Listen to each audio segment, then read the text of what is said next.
IPL 2026 సీజన్లో sun Risers Hyderabad పోరాటం ముగిసింది. అనూహ్యమైన పరాజయంతో ఇంటిబాట పట్టింది.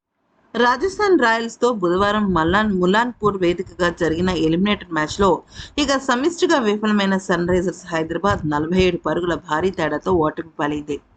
ఒక్క 15 ఏళ్ల బుడ్డోడు ఏకంగా ప్లేయింగ్ 11లో చాలా బలమైన బ్యాటింగ్, బౌలింగ్ ఆల్రౌండర్తో నిండి ఉన్న ఒక జట్టుని అంత దారుణంగా కుప్పకూల్చాడంటే అవునని చెప్పాలి.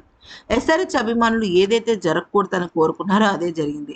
Universal baby boss Vaibhav Suryavanshi ఏకంగా 97 పరుగుల భారీ విధ్వంసకరమైన బ్యాటింగ్తో సన్ రైజర్స్ హైదరాబాద్ పతనాన్ని శాసించాడు. ఈ విజయంతో రాజస్థాన్ రాయల్స్ క్వాలిఫైయర్ 2కు అర్హత సాధించింది.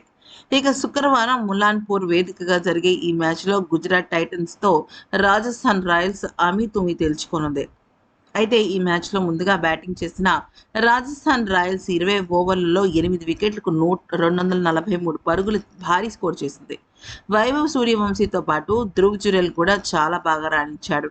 21 బంతుల్లో 3 సిక్స్లు 5 ఫోర్లతో హాఫ్ సెంచరీతో రాణించగా సన్ రైజర్స్ హైదరాబాద్ బౌలర్లలో ప్రఫుల్ హింగే 3 వికెట్లు తీగా ఇషాన్ మలింగ, శివంగ్ కుమార్, నితీష్ కుమార్ రెడ్డి తలొక వికెట్ పడగొట్టారు.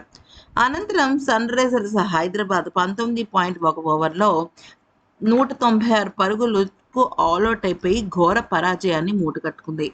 ఇషాన్ కిషన్ 11 బంతుల్లో 3 ఫోర్లు 3 సిక్స్లతో 33 పరుగులు చేస్తే నితీష్ కుమార్ రెడ్డి 20 బంతుల్లో 3 ఫోర్లు 2 సిక్స్లతో 38 పరుగులు చేశాడు. సలీల్ అరోరా 35 పరుగులు చేయగా మిగతా బ్యాటర్లందరూ దారుణంగా విఫలమయ్యారు.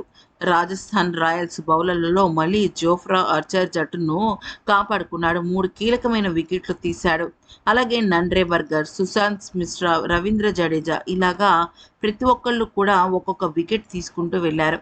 భారీ లక్ష్య ఛేదనలో కాటేరమ్మ కొడుకులకు ఆదిలోనే గట్టి షాక్ తగిలింది.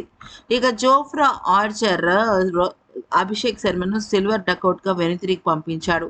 ఆర్చర్ మరుసటి ఓవర్లో దూకుడుగా ఆడిన ఇషాన్ కిషన్ను క్యాచ్అవుట్గా వెనుతిరిగేలాగా చేశాడు.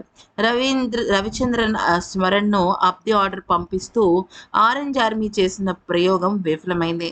బర్గర్ బౌలింగ్లో స్మరణ్ వెనుతిరగగా ట్రావిస్ హెడ్ 17 పరుగులకు క్లీన్ బౌల్డ్ అయిపోయాడు. ఇలా సన్ రైజర్స్ హైదరాబాద్కు ఏకంగా పవర్ ప్లేలోనే 4 వికెట్లు కోల్పోవడం అనేది వాళ్ళకి చాలా పెద్ద దెబ్బ తగిలింది. హెన్రిచ్ క్లసన్, నితీష్ కుమార్ రెడ్డి ఇద్దరు కూడా ఇన్నింగ్స్ నిలబెట్టే ప్రయత్నం చేసినప్పటికీ యశ్రాజ్ పుంజార్ దెబ్బ కొట్టాడు. డేంజరస్ క్లసన్ను 18 పరుగుల వ్యక్తిగత స్కోర్ వద్ద బౌల్తా కొట్టించాడు. ఈ పరిస్థితుల్లో సలీల్ అరోరాతో కలిసి నితీష్ కుమార్ రెడ్డి పోరాడాడు. ఆచితూచి ఆడిన ఈ జోడీ వీలు చిక్కినప్పుడల్లా బంతిని బౌండరీకి తరలించింది.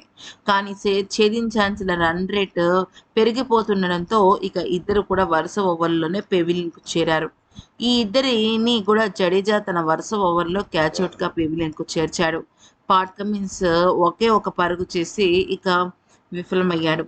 ఈ వీడియో కనుక నచ్చితే లైక్ చేసి సబ్స్క్రైబ్ చేసుకోండి.